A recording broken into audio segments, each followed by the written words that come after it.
Hello everybody, my name is... Well, you really don't care what my name is. So originally I was going to do a review of the 3 Jurassic Park movies, especially how Jurassic World is almost out. However, I decided to try something else. I actually want to go over some of the flaws in a review for the Lost World Jurassic Park that was reviewed by the Nostalgia Critic. Now, I love the Nostalgia Critic's work. Who doesn't? I mean, it was because of his reviews and Jeremy John's reviews and other reviews from other people that got me interested in wanting to make these videos. And they're a lot of fun, and we're able to bring up some of the flaws that some of these movies, TV shows, and games have. And yes, despite their popularity, the Nostalgia Critic and other people do receive criticism from other people who don't like that they're bashing their favorite movies or just can't accept the fact that they're bad. And that's fine. And look, I don't mind any of the reviews the Nostalgia Critic has made. However, one of my problems was I did have a problem with one of the reviews he made, and that was to The Lost World Jurassic Park. This review came out 4 years ago, and I didn't get to watch this until last year when I found out about the Nostalgia Critic and started watching all of his videos. Wait, was it last year? No, I think it was around 2013. Never mind. Yeah, so point is, I actually found some flaws in his flaws that he pointed out about how bad this movie is. And how he says it's worse than the third.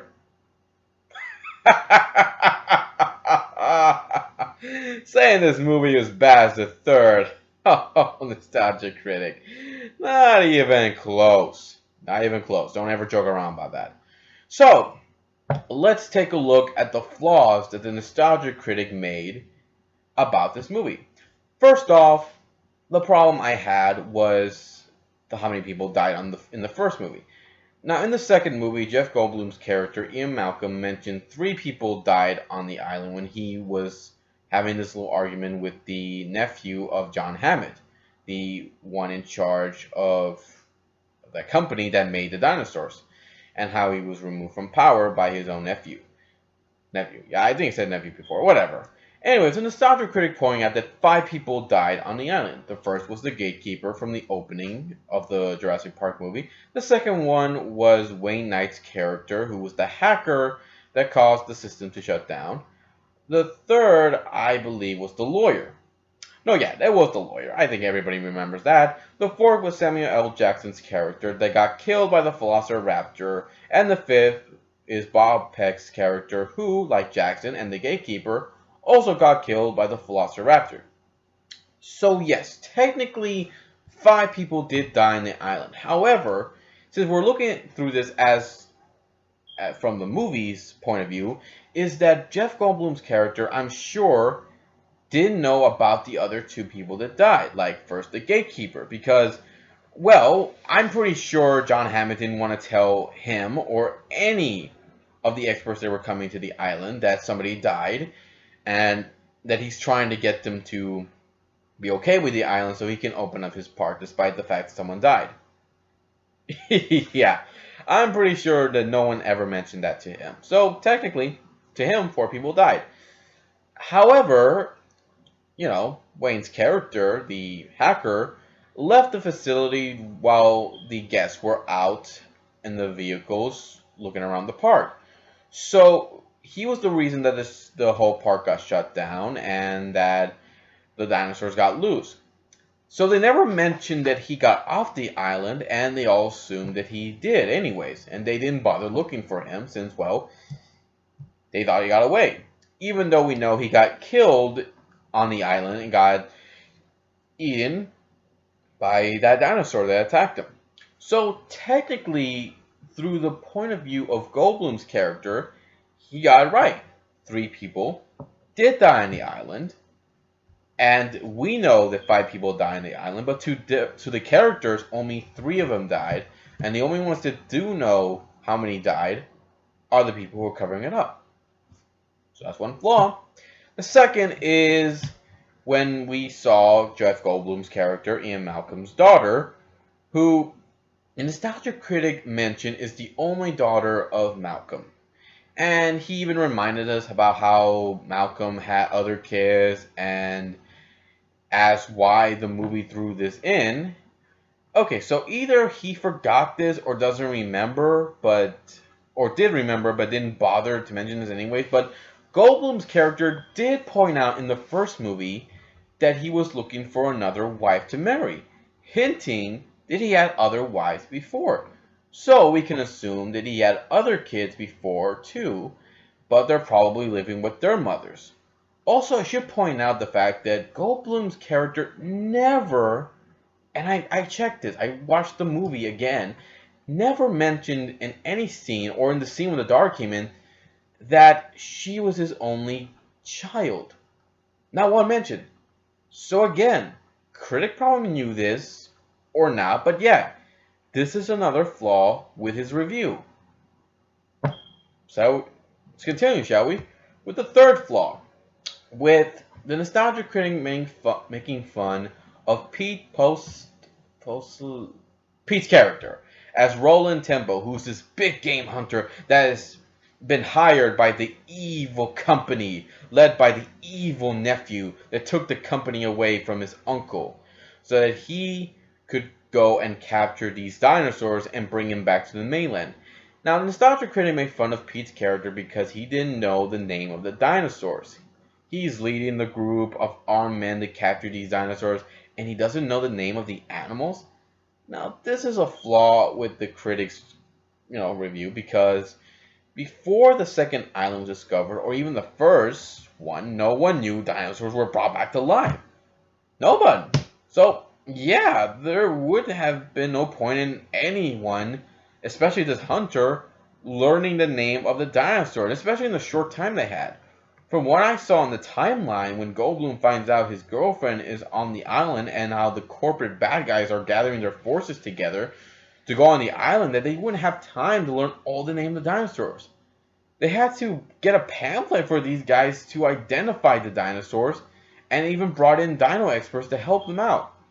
Not to mention, I would love to hear the Nostalgia Critic call out all the names of the dinosaurs they found on the island without, making a mistake and in a short time that they had. Also, there was an important part. This is another important part that the critic probably didn't know about. This guy is a big game hunter that hunts dangerous animals that haven't been extinct for millions of years. So of course this guy's not gonna know any names of the dinosaurs. He hunts these other animals like lions, tigers, and bears. Oh my. And so yeah, of course he wouldn't know any of the names. And his only focus is one thing. Hunting a T-Rex. That's all he wants. He wants to hunt a T-Rex. That's it. He doesn't want anything else. Fuck that. He just wants his T-Rex. He wants to hang the head on the head in his trophy room. That's it. Okay. Let's go with the next one, shall we? The fourth flaw is where the two T-Rex parents attack the trailer where our heroes are trapped in and are hanging off the ledge of the cliff. And what I mean by that is the trailer is big. It's connected. It's like two trailers into one. So one end is hanging on the cliff and the other one is hanging down. So that's where our characters are at. And in this movie, Julianne Moore's character, Sarah, who is the girlfriend of Goldblum's character, falls from where she's holding on to and hits the glass in the back of the trailer, causing it to crack. In this part, the critic pointed out how the characters tried earlier to kick the door down, even kicking the glass of the door on the door down so they could escape. But instead, it didn't break through. And how he poked fun of this because instead, when Sarah landed on it, and this is what he said, the slightest bit of pressure is going to bust it. So he had a problem with this, meaning how they couldn't break the door down earlier, and because this girl, Sarah, landed on the glass, it caused it to crack. And, okay, the critic probably didn't know this, or probably did, but didn't bother to say anything, but falling from the height where Sarah was hanging from, and we look where the glass is from, What do you think is going to happen when something that is heavy falls on glass that, even though it seems reinforced, of course, it's going to land on it very hard? The glass, of course, didn't break, but it did cause it to crack. With enough force, of course, it was going to cause it to crack. A human body crashing on it, not slightly on it, of course, will cause any glass to start cracking, even strong ones. So imagine if it wasn't strong glass. She would have fallen right through it and she would have died. And Malcolm probably would have gotten another girlfriend. And of course, it finally did break when a phone, especially a satellite phone that was big and heavy, fell right through it, causing the break. So of course, they weren't earlier able to kick the door down because they were too close to it. They couldn't kick that freaking thing down because they were too close to it.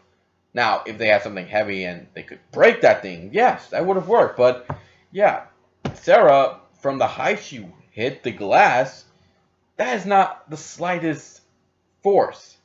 That is a heavy force hitting a glass that's going to cause it to crack. Duh. Alright.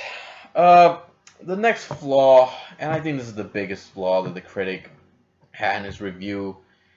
And before I reveal, let me give you my opinion about this movie. Yes, it's not good, but it isn't as bad as Jurassic Park 3. I mean, yeah, the acting's not as good, and at least not bad, but it's not like the first movie, which is okay.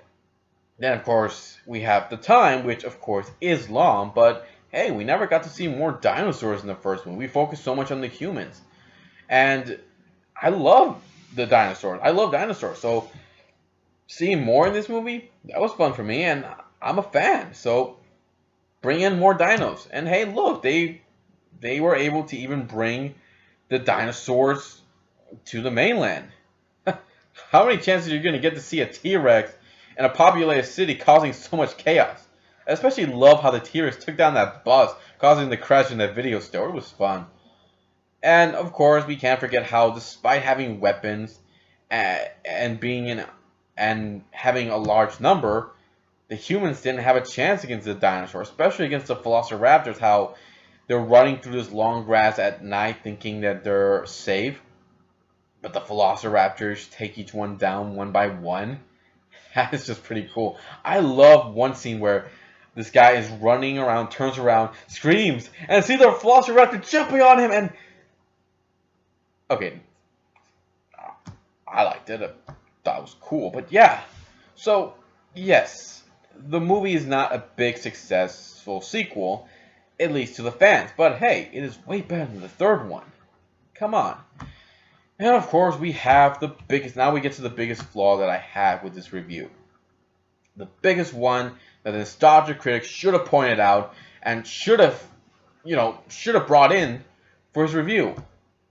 And this is the biggest mistake he made. The Nostalgia Critic never played the motherfucking T-Rex song in this review. That's right.